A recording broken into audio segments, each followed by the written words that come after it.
Uma obra clássica do cinema mundial. Ganhou 3 Oscars. A Vida é Bela. Se você não assistiu, vou fazer como o Jonas Madureira: não passe dessa vida sem assistir esse filme. Assista com a família. Ele está disponível inclusive na Amazon. Eu acho que tem que pagar lá uma taxinha de R$6,90 para assisti-lo, mas vai valer cada centavo se você pagar esse ingresso para assistir esse belíssimo filme. Assista em família. A Vida é Bela. A Vida é Bela. Ele ganhou 3 Oscars. Ganhou o melhor filme estrangeiro em 1999, melhor ator e também melhor trilha sonora. Esse filme é um filme que conta a história de Guido e sua família, sua esposa, o seu filhinho Josué. Se passa no contexto da Segunda Grande Guerra Mundial, inclusive se passa na Itália. É um filme italiano, por sinal. E da metade para o fim, o filme foca muito mais na relação do pai com o filho, né? Porque afinal de contas, como Guido é judeu, ele é levado para um campo de concentração durante a Segunda Guerra Mundial. Para quem não sabe o que é um campo de concentração, era um lugar onde os alemães eles faziam trabalhos forçados com os judeus, e grande parte dos judeus foram mortos nesses campos de concentrações. 6 milhões de judeus foram mortos na Segunda Guerra Mundial, mas boa parte, ou uma parte deles, era usado como mão de obra para produzir aí várias coisas também para os alemães durante a Segunda Guerra. Então é nesse contexto em que o Guido vai com o seu filhinho aí de 6 anos, tem uns 6 anos, penso eu, para um campo de concentração. E Guido, ele tem um senso de humor e uma criatividade assim inigualável, porque mesmo em meio àquele lugar de brutalidade, de violência, de desespero, Guido, ele consegue criar uma fábula, ele consegue criar uma história para o seu filho, de que eles estão ali participando de um grande jogo, de que eles deveriam ganhar 1000 pontos, e o final, se eles conseguissem ganhar esses 1000 pontos, eles ganhariam um tanque de guerra de verdade. Ele sabia que o seu filho Josué adorava o tanque de guerra, afinal de contas ele tinha um tanque de guerra de brinquedo. Então o filme tem uma atuação incrível desse ator, né, do Roberto Benigni, que também é diretor do filme. E é muito lindo o filme, como ele consegue criar essa imaginação. Ele consegue fazer com que seu filho não perceba toda aquela brutalidade, todo aquele lugar, né, de violência, de desumanidade, que é em meio a toda aquela situação de caos, aquela situação desesperadora, né, onde tudo parece fora de controle. Esse pai consegue criar esse mundo de fantasia, consegue fazer com que seu filho não sinta, né, o peso, a dor de estar ali. É uma belíssima obra, meus queridos, e eu digo, não passem dessa vida sem assistir esse belíssimo filme. Lá em Apocalipse, vamos abrir agora sim, Apocalipse, capítulo 4, nós vamos ler do verso 1 ao verso 11, todo o capítulo 4 de Apocalipse. Capítulo 4 de Apocalipse, verso 1 ao 11.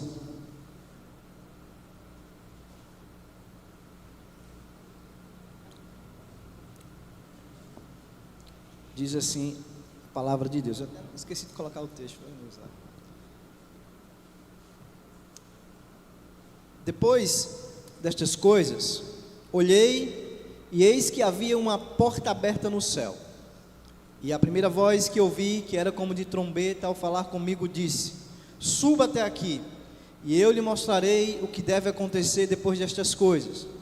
E imediatamente eu me achei no Espírito, e eis que havia um trono armado no céu, alguém estava sentado no trono, e esse que estava sentado era semelhante no aspecto à pedra de jaspe e ao sardônio, e ao redor do trono havia um arco-íris semelhante no aspecto à esmeralda.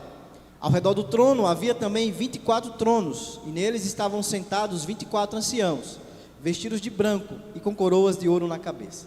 Do trono saíam relâmpagos, vozes e trovões, e diante do trono estavam acesas 7 tochas de fogo, que são os 7 Espíritos de Deus. Diante do trono havia algo como um mar de vidro, semelhante ao cristal. No meio do trono e à volta do trono havia também 4 seres viventes, cheios de olhos por diante e por detrás. O primeiro ser vivente era semelhante a um leão, o segundo era semelhante a um novilho, e o terceiro tinha um rosto semelhante ao de ser humano. O quarto ser vivente era semelhante à águia quando está voando. E os 4 seres viventes, tendo cada um deles, respectivamente, 6 asas, estavam cheios de olhos ao redor e por dentro.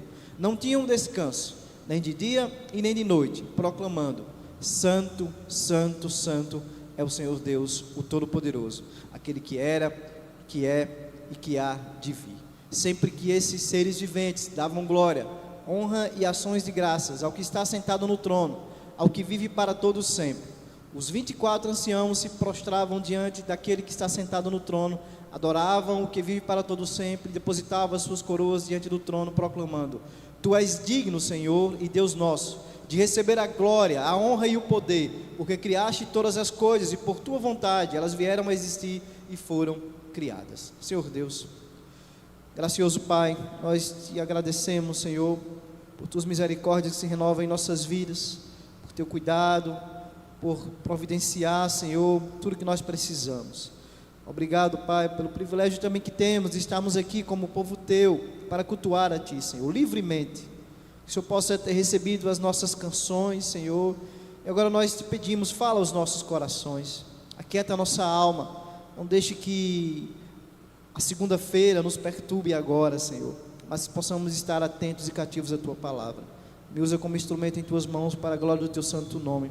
Assim eu te peço, em nome de Jesus, e te agradeço. Amém e amém. Deus reina, confie e descanse nele. Deus reina, portanto, confie e descanse nele. Nós vamos dividir esse sermão em 3 partes. Eles vão falar um pouco sobre o livro de Apocalipse, depois sobre a visão que João tem do trono, e depois faremos aplicações práticas para a nossa vida. Quero iniciar traçando um paralelo com o filme. Primeiro, assim como Guido, ele consegue criar um propósito maior para proteger o seu filho em meio a aquele caos, em meio àquele lugar desumano. Deus também governa soberanamente todas as coisas e tem propósito para todas elas, mesmo quando a gente consegue enxergar, mesmo quando a gente não consegue entender completamente o que Ele está fazendo, mas Ele tem um propósito para cada uma delas. Apocalipse foi escrito num período em que a igreja estava sendo perseguida. Há várias discussões sobre o tempo, se foi no tempo de Nero, de Domiciano, tá? Mas o fato é que havia perseguição para a igreja. Os cristãos estavam pagando um preço pelo fato de confessarem a Cristo, pelo fato de dizerem que Nero ou Domiciano não era o seu imperador, não era o seu Deus, mas eles cultuavam e amavam um único Deus e Senhor sobre as suas vidas.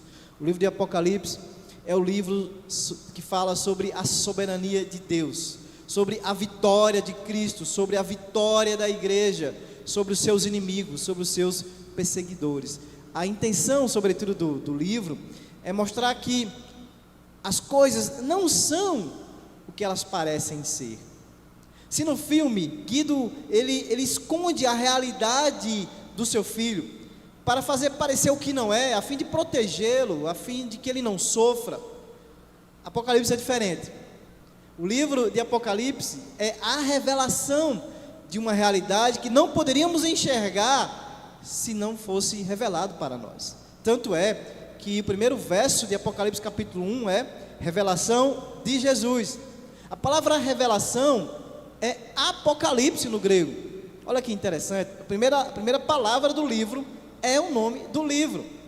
A palavra apocalipse, como muitos pensam por aí, não quer dizer fim do mundo. Não, apocalipse quer dizer tirar o véu. Tirar, calipse, e não calipso, véu. Tirar o véu, revelação. Apocalipse fala sobre revelação, sobre trazer à tona, à baila, aquilo que estava oculto. Tirar o véu, revelar o que está oculto e não o contrário.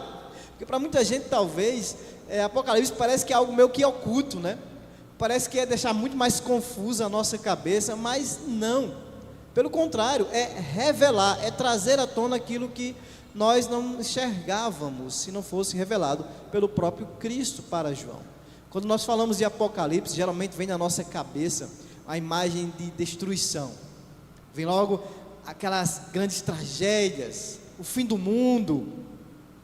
E normalmente nós tínhamos medo. Por muito tempo, eu confesso, na minha vida cristã, eu tinha medo de abrir Apocalipse, porque eu tinha uma visão errada sobre esse livro, porque fala do dragão, fala das bestas, fala do falso profeta, do 666. Parece que de uma hora para outra todos eles virão nos perseguir, né? Virão nos assustar à noite. Então a gente tem um certo medo de Apocalipse. Mas, meus queridos, esse medo não deve existir em nossas vidas.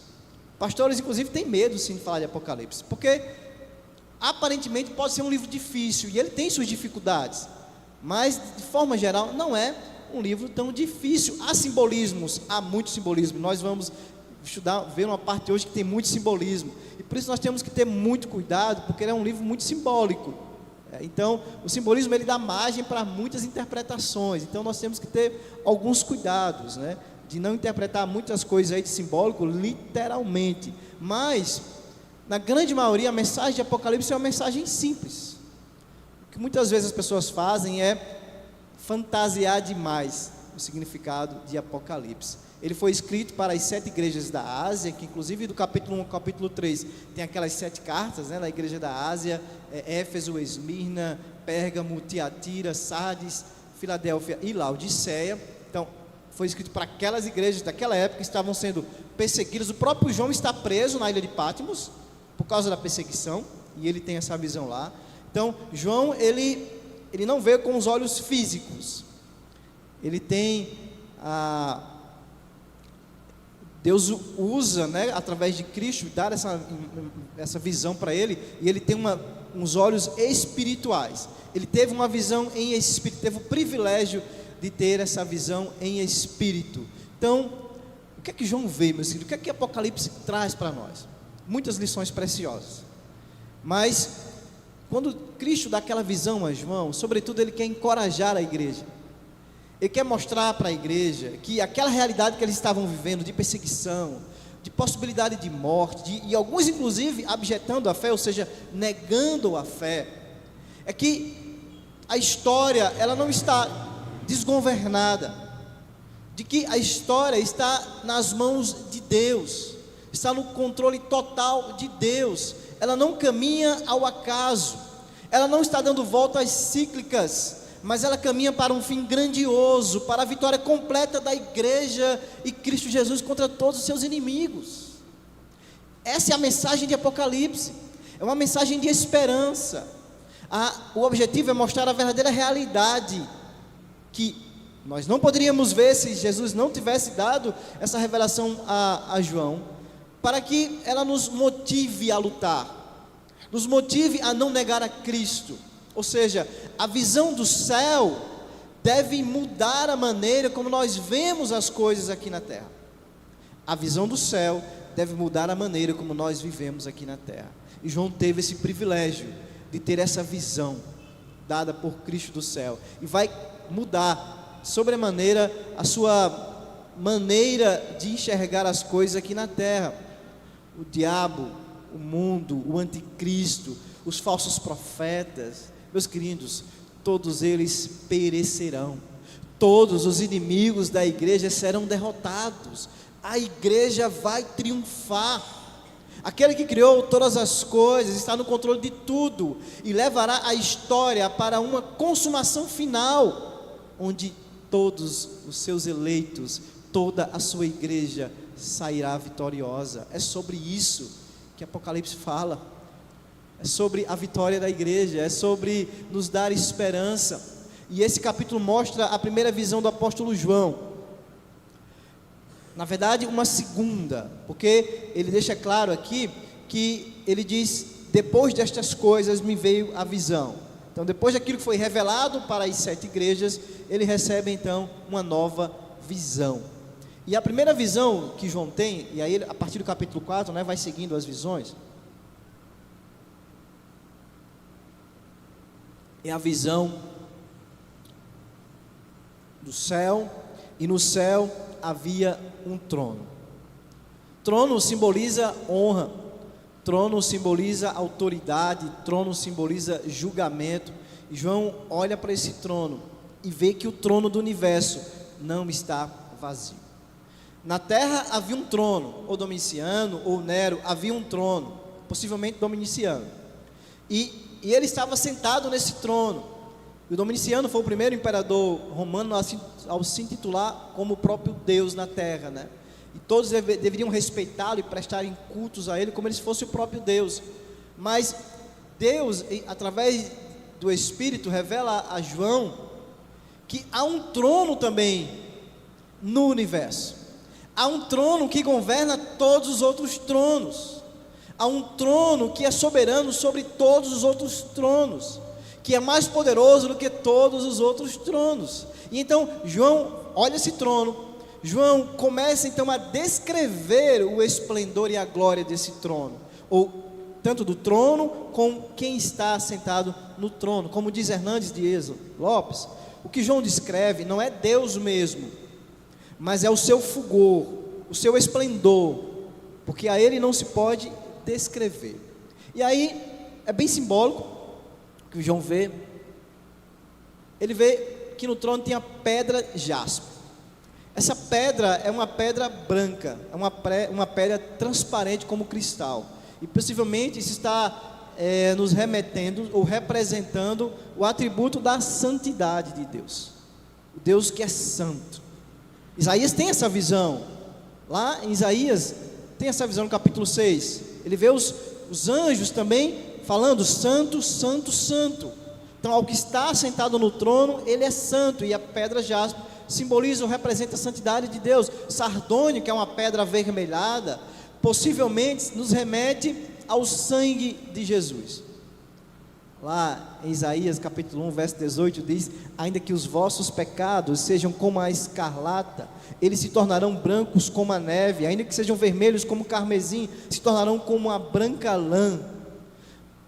O que João está vendo aqui, simbolicamente representa a santidade de Deus e a redenção em Cristo, o sangue de Cristo Jesus, que nos torna mais alvos que a neve, que nos torna, por meio do sangue de Cristo, de fato puros, santos. E aí João vê o arco-íris, esmeralda. Arco-íris nos faz lembrar o que? O pacto de Deus com Noé, nos faz lembrar a graça de Deus, a misericórdia de Deus. E nós só podemos ter essa paz de Deus, essa misericórdia de Deus em nossas vidas através do sangue de Cristo. E agora ele vê os 24 tronos, os 24 anciãos. E aqui, meus queridos, nós temos a representatividade da totalidade da igreja. Nós temos aqui os 12 representando as 12 tribos, nós temos mais 12 representando os 12 apóstolos. Então o que nós temos aqui é a igreja do Antigo e do Novo representada no céu, humilhados e perseguidos na terra, mas coroados e exaltados no céu. E eles estão próximos ao trono, eles estão coroados, e eles só podem estar próximos ao trono e coroados por causa do sangue de Jesus Cristo. Por isso eles podem se aproximar do trono. O Império Romano, que tanto perseguiu a igreja, cadê o Império Romano? Passou, não resta nada, mas a igreja do Senhor permanece. Quem é Domiciano? Onde estão os grandes imperadores do Império Romano? Se foram, mas a igreja já está triunfando no céu, e de fato um dia triunfará também aqui na terra. E depois ele vê relâmpagos, vozes e trovões. Interessante que primeiro ele mostra por meio do arco-íris a graça, a misericórdia, e depois ele vai mostrar juízo e ira, porque imagine só, relâmpagos, trovões, né, dão essa ideia de juízo. O arco-íris vem antes do relâmpago e do trovão. A graça, a misericórdia antecede o julgamento. Aqueles que recusam a graça, o convite da graça, o convite da misericórdia de Deus, não vão suportar, meus queridos, o juízo de Deus. Nosso Deus é misericordioso, o nosso Deus é gracioso, mas o nosso Deus também é um justo juiz. É um Deus que julgará os vivos e os mortos. É um Deus que não terá o culpado por inocente. Depois João vê os 7 espíritos. E aí os 7 espíritos certamente representam o Espírito Santo de Deus, porque 7 dá uma ideia de plenitude. Depois no verso 6, ele vê o mar de cristal. E aí nós temos algumas ideias sobre o mar de cristal. E possivelmente, a ideia do mar é interessante. Quando a gente vê o mar na Bíblia, sobretudo em Apocalipse, mas também em outros contextos, por exemplo, no contexto da escravidão do povo no Egito, o mar era um obstáculo para chegar até a terra. Tanto é que Deus abre o mar vermelho. Então o mar é uma espécie de obstáculo para o povo de Deus. Quando a gente vai para Apocalipse, a gente percebe, por exemplo, que o mar está sempre alinhado, ou está sempre simbolizado ali com inimigos do povo de Deus. A gente vê, por exemplo, que a besta que emerge do mar, lá em Apocalipse 17:15, a gente vê que as águas simbolizam povos, multidões, nações e línguas, sobre as quais a Babilônia, que é a grande meretriz, estará sentada. Por isso que a ideia aqui de que no novo céu e nova terra não existirá o mar. Isso não quer dizer necessariamente que o mar de fato não existirá, entende? Mas há um simbolismo por trás disso. A ideia é que no mundo por vir, a ausência do mar, o mar cristalizado, o mar parado, como estava para o povo passar a pé enxuto, é a ideia de que os inimigos de Deus serão derrotados, de que não haverá o mar, porque não haverá mais inimigos do povo de Deus. Haverá uma ausência completa de Satanás, dos seus aliados e os seus seguidores, novos céus e nova terra. Por isso essa ideia da ausência do mar, não que seja literalmente, porque creio eu, certamente as praias serão mais belas do que são hoje. E aí no verso 7, nós temos os seres viventes, e aí representam toda a criação de Deus. Aqui no leão, os animais selvagens, no boi os domesticados, na águia os animais do céu, enfim, nos aponta para o valor que a criação tem diante de Deus. Nosso Deus é um Deus criador, e aqui o que está sendo louvado e exaltado é de fato esse aspecto do Deus como criador. A criação é valorosa para Deus. Deus fará novo céu e nova terra. Deus não vai destruir tudo isso aqui, Ele vai restaurar todas as coisas. Lá em Romanos 8, deixa claro para nós que a própria criação, ela está com a expectativa desse grande dia, de que ela também será redimida, de que ela também será transformada, porque ela não é perfeita, por mais que ela seja belíssima, né? Por mais que as praias sejam belíssimas, ainda será bem melhor, porque a terra também foi afetada pela queda. Deus não vai jogar de forma nenhuma essa terra fora, mas vai transformá-la. Assim como a natureza compartilhou a maldição, ela também agora participa da dor, essa natureza também um dia haverá de participar da glória. E aí, meus queridos, no verso 8, nós temos um cântico celeste ao Rei dos Reis.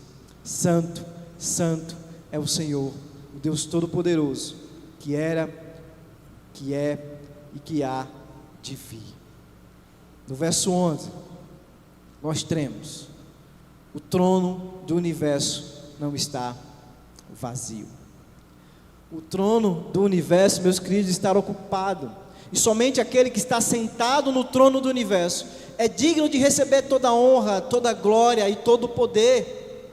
O nosso Deus é o Criador de todas as coisas, nada veio ao acaso, mas Ele não só criou e deu corda, como muitos acusam aí do relojoeiro cego, que simplesmente criou e largou a sua criação. Não, Ele é um Deus que criou, mas Ele é um Deus também que provê.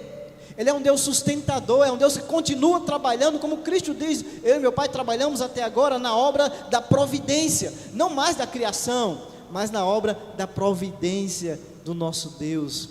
Meus queridos, há um trono do universo, e esse trono não está vazio.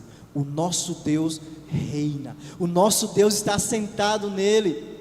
E quais são então, meus queridos, as implicações para mim e para a sua vida, ao saber que no trono do universo há um Deus que está lá sentado, governando todas as coisas? Como essa visão do céu, que Cristo nos dá essa noite, através dessa revelação, deve impactar a minha vida aqui na terra?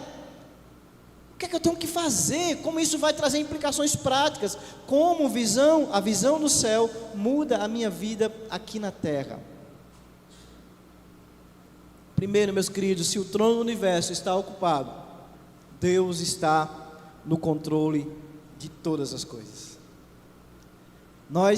Naturalmente, nós queremos ter domínio sobre tudo que nós fazemos.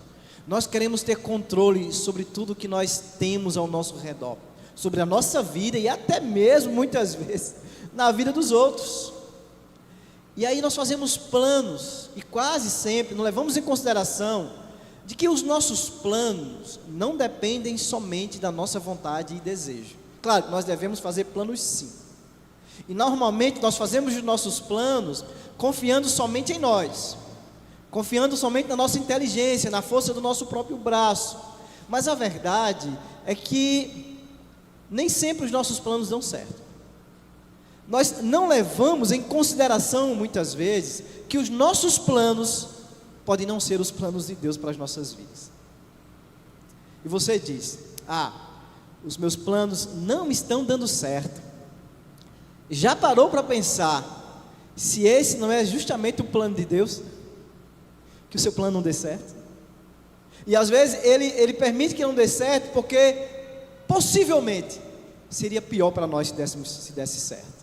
Porque Ele sabe todas as coisas, e Ele não prometeu que os nossos planos todos dariam certo, mas Ele prometeu que o plano dEle daria certo, que a promessa dEle daria certo, não os nossos planos.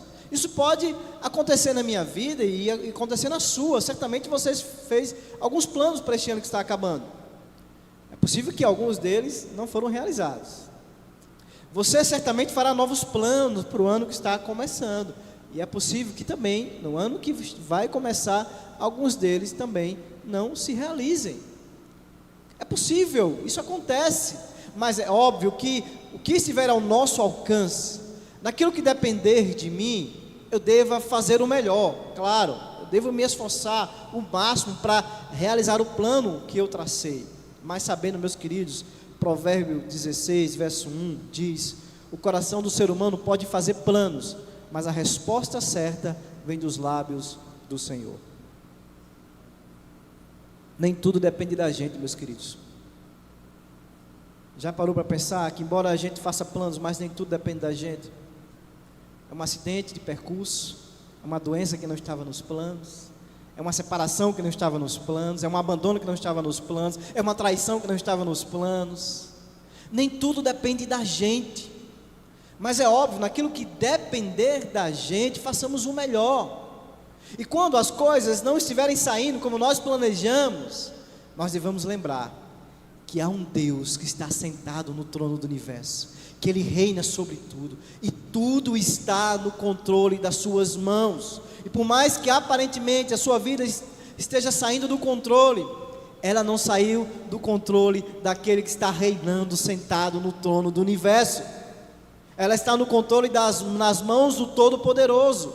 Efésios 1:11 diz: nele digo, no qual também fomos feito a herança, havendo sido predestinados conforme o propósito daquele que faz todas as coisas segundo o conselho da sua vontade. Isso não elimina as minhas vontades, isso não elimina os meus planos. Claro, eu devo fazer meus planos, naquilo que tiver a meu alcance, fazer o melhor, como eu disse, não como um louco que certa vez pegou sua esposa e convenceu o seu cunhado a pegar um barco, eu acho que era dos Estados Unidos, e ele disse: Deus me revelou que nós vamos entrar nesse barco, e nós vamos até a Costa Rica agora, sem nada no barco, sem nenhuma comida, sem nenhuma bebida, e Deus vai nos levar até a Costa Rica e sobreviveremos. Já sabe o que aconteceu, né? Morreu ele, morreu a esposa, e o seu cunhado foi encontrado à deriva no mar, quase sem vida, e sobreviveu. Não é sobre isso, não é sobre uma atitude louca, desvairada, inconsequente como essa, confiando em Deus que reina. Não, naquilo que depender de nós, levemos a comida, levemos a bebida, levantemos as velas, mas nem tudo depende de nós. Mas naquilo que depender de nós, façamos o melhor, porque há um Deus que está no controle de tudo, sim, mas isso não elimina as minhas responsabilidades. A história, meus queridos, ela tem sentido. Nós estamos no controle de um Deus que dirige a história, e ela não é um acaso, ela não está andando em forma cíclica, sem ter onde chegar, não, ela tem sentido, e ela tem um fim, ela ela tem um fim glorioso, e ela está nas mãos daquele que controla todas as coisas, e está levando a nossa história para esse fim glorioso, por mais que às vezes nós tenhamos que passar por turbulências nesta vida. Tem uma criança que ela entra no avião, ela é conduzida até o avião, e ela senta nesse avião, e ela começa a pegar um papel lá, um livro, desenhar e escrever, e o avião começa a passar por turbulência. Quem passou em turbulência aqui pesada sabe o que é isso. Começa a tremer as coisas. Já passei num, inclusive, que já a mala caiu, abriu e caiu a mala. E algumas pessoas vão ficar desesperadas, né? Mas eu vou dizer alguma coisa para vocês, meus queridos. A turbulência não derruba avião, tá? Pode ir tranquilo, pode dormir sossegado, não derruba. E aí as pessoas desesperadas, né? Desesperadas, né? Sério, turbulência não derruba avião, sério, mas sabe mais do que eu disse. E as pessoas ficaram desesperadas naquele avião, e a criança continuou a escrever ali e tal. E aí uma mulher do lado da criança já rezou 1000 Ave Maria, não sei quantos Pai Nosso, né? Pensando que o avião ia cair. Aí ela olha para a criança e diz: minha filha, me diga uma coisa, porque todo mundo está louco aqui, desesperado, e você está tranquila aí, continua desenhando, continua assim olhando, bem plena. Aí, sabe por quê, minha filha? Porque meu pai é o piloto. Meu pai é o piloto. Por que vamos preocupar? Porque eu sei o que ele está fazendo. Não importa, meus queridos, o tamanho da turbulência, o tamanho da provação, o tamanho do mal que lhe afete, eles não podem frustrar os propósitos de Deus que está pilotando a nossa vida. Toda a história começa com Deus, ela está sob o controle de Deus, e ela terminará segundo a vontade de Deus. Não importa o tamanho da turbulência, não importa o tamanho da provação, não importa o tamanho do mal que nos afete, nada disso vai frustrar os planos de Deus para as nossas vidas. E ainda que nós soframos nesta vida, e ainda que passemos por muitas angústias na alma nessa vida, nada se compara ao eterno peso de glória que está preparado para nós. Nada. Tem uma música dos Arraiz que eu acho maravilhosa.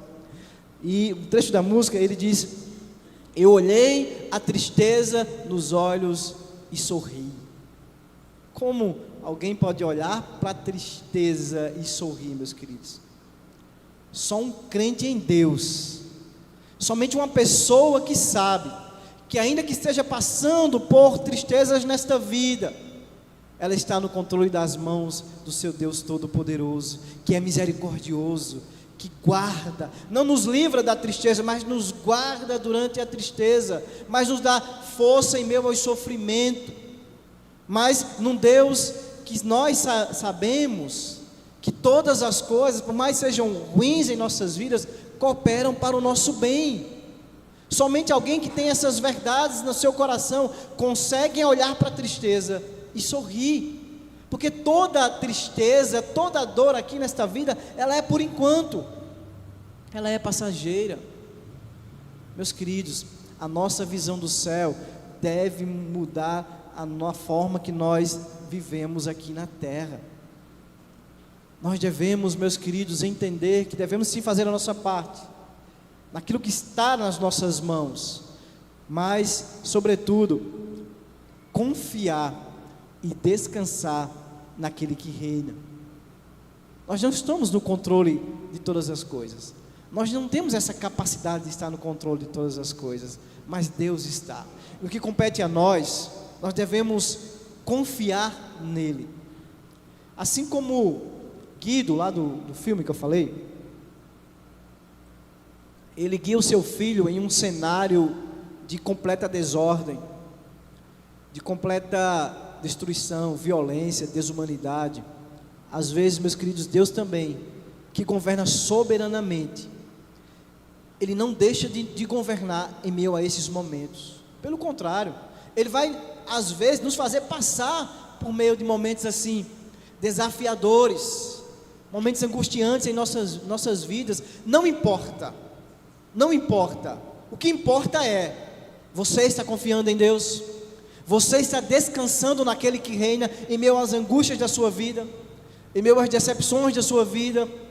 Vivemos as nossas vidas dizendo que acreditamos em Deus. Todos aqui dizem que acreditam em Deus, mas não conseguimos muitas vezes depositar total confiança nele. Não conseguimos descansar nele. Até cantamos aqui a primeira canção, o Senhor é soberano, mas na primeira provação, a gente começa a duvidar do nosso Deus.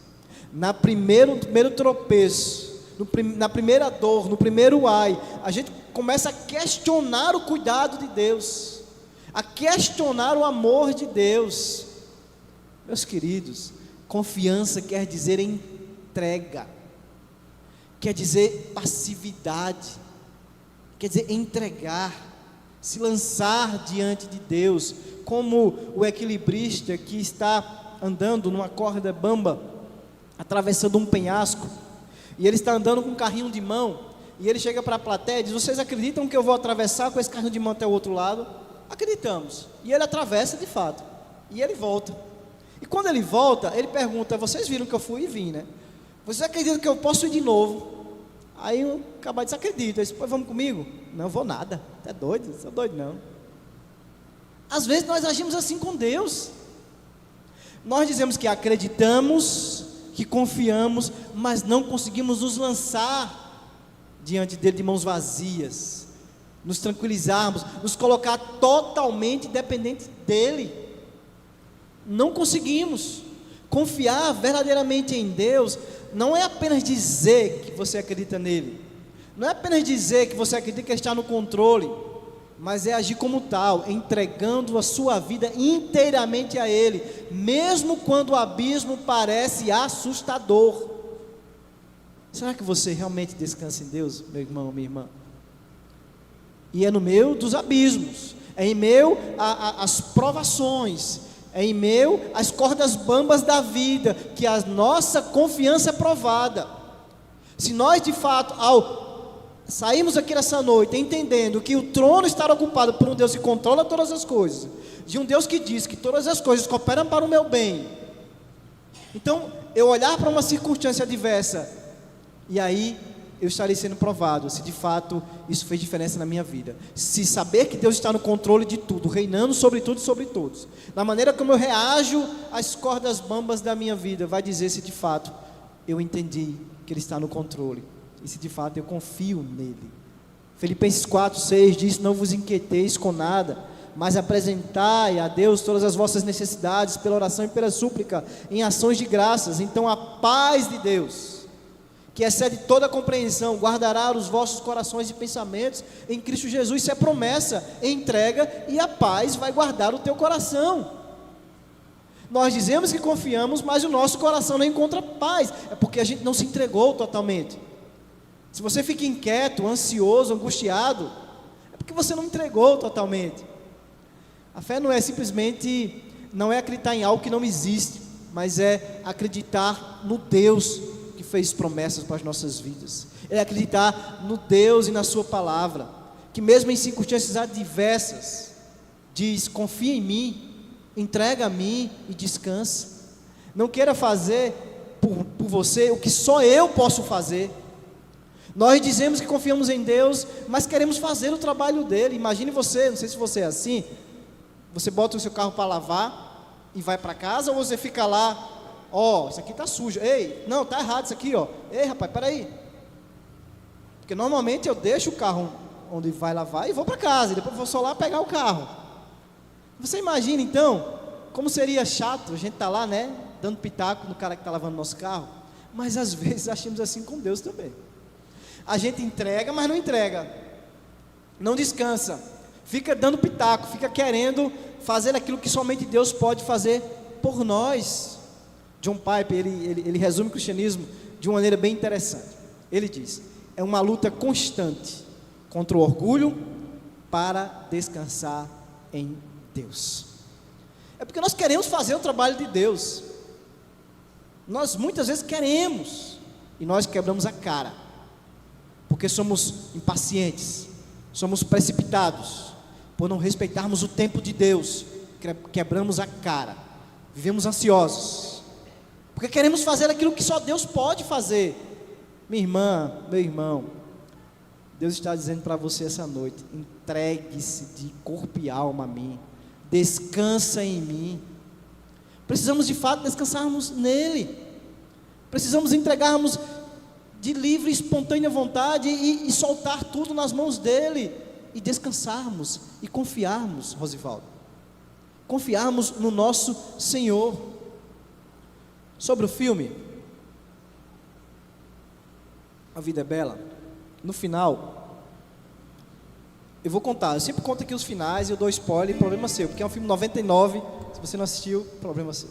Mas Guido morre, o pai morre, mas ele consegue salvar o seu filho, e por incrível, é belíssimo filme. E Josué, que é o filho que sai e fica sozinho lá no campo de concentração, quando ele sai do esconderijo, a primeira coisa que ele vê é um tanque de guerra chegando, e ele, claro, ganhei, né? Fui campeão, ganhei e tal, e tem uma imagem dele aí em cima do tanque de guerra, né? Você vê, o Guido, ele representa a figura de um pai que sacrificou a sua vida pelo bem do seu filho. Essa é a natureza das coisas, é o pai sacrificar pelo filho. Quem é pai sabe aqui, quem é mãe sabe, é deixar de comer para dar, né? Tirar do seu corpo para dar. Essa é a natureza da humanidade, o pai sacrificando pelo filho. Mas um pai sacrificar um filho pelo bem dos seus inimigos, meus queridos, isso não é natural. Mas foi isso que Deus fez por você. Jesus foi o Filho de Deus, que foi sacrificado por você, quando você era inimigo dele, não para que você ganhasse um carro novo, ainda que ele possa dar, mas o sacrifício de Cristo não foi para que a sua vida aqui seja a melhor vida possível, não foi para que no fim, quando você atingir tantos pontos, você ganhe uma casa nova, um carro novo, um emprego novo, se bem que ele pode dar todas essas coisas. Não, o sacrifício de Cristo não foi para que nós ganhássemos coisas desta vida que o ladrão pode roubar, que a traça e a ferrugem pode corroer, não, mas ele se sacrificou por nós, para nos garantir um futuro glorioso no reino de Deus, para nos garantir a salvação, a vida eterna. Meus queridos, confie em Deus que está sentado no trono do universo, mesmo quando sua vida parecer confusa, fora de lugar, dolorosa, angustiante. No ano que está por vir, lutas aparecerão. Eu não estou profetizando nada, é a realidade das nossas vidas. Lutas aparecerão, angústias porventura podem aparecer na minha e na sua vida, mas confie naquele que está sentado no trono, naquele que está guiando a minha e a sua vida para um final triunfal, uma grande vitória. Ele está dirigindo a história para um fim, para cumprir os seus propósitos eternos contra os seus inimigos. Não busque vingança, meus queridos, não busquem vingança contra aqueles que nos fazem o mal. Era sobre isso que Cristo estava dizendo para João também: deixa o imperador comigo, deixa o império comigo, que eu vou tratar com eles. Não busque justiça com as próprias mãos. Onde está o império romano? No fim, todos os inimigos da igreja serão derrotados e a igreja triunfará. No que depender de você, faça o melhor naquilo que você pode controlar. Faça o melhor. Tranque o carro, feche a casa. Se for navegar pelos mares, leve comida e bebida. Mas naquilo que não depende de você, meus queridos, descansa. Confia no Senhor, naquele que está sentado no trono do universo, que governa todas as coisas, e que todas as coisas cooperam para o bem daqueles que o amam. Vamos ficar de pé, vamos cantar essa canção, vamos ouvir essa canção e colocar em prática em nossas vidas, de fato descansarmos no Senhor.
trabalho é descansar em mim. Senhor Deus, nos ajuda, Pai. Nos ajuda a descansar de fato e de verdade no Senhor. Nos ajuda a fazermos o melhor que o Senhor colocar em nossas mãos para fazer. Mas aquilo que não depender de nós, nos ajuda a confiar naquele que está sentado no mais alto e sublime trono, governando todas as coisas, que está no controle de todas elas. Ó Pai, somos fracos muitas vezes, somos falhos, queremos estar no controle de tudo, e esse poder nós não temos. Nos convence, Senhor, a cada dia que não temos esse poder, que o Senhor é o Deus Todo-Poderoso, e o Senhor sim reina, o Senhor sim está no controle de todas as coisas e todas elas. Por mais que possam, o Senhor, nos fazer mal muitas vezes, elas cooperam para o nosso bem. Nos ajuda a confiar nessa palavra também, a descansar em Ti, Senhor. Nos ajuda porque somos fracos, somos frágeis, somos orgulhosos e queremos estar sempre no controle de tudo, ó Pai. Nos ajuda a nos rendermos de corpo e alma a Ti, de fato nos entregarmos de corpo e alma a Ti e descansar, e a Tua paz, que excede todo entendimento, possa reinar em nossas almas. Naqueles que sofrem com ansiedade, que o Senhor possa trazer um bálsamo suave e convencer esse coração que o Deus que estava reinando ontem reinará também amanhã. Descansa no Senhor, descansa naquele que reina, naquele que tem cuidado da sua vida, naquele que tem provido, tem lhe dado até muito mais do que você precisa. Descansa nele, confia nele, e ele mais o tudo fará. Nos ajuda, Senhor, e nos perdoa às vezes, ó Pai, que nos falta fé em não descansar em Ti. Perdoa-nos, nos ajuda de fato a encontrarmos a paz que somente o Senhor pode dar aos nossos corações.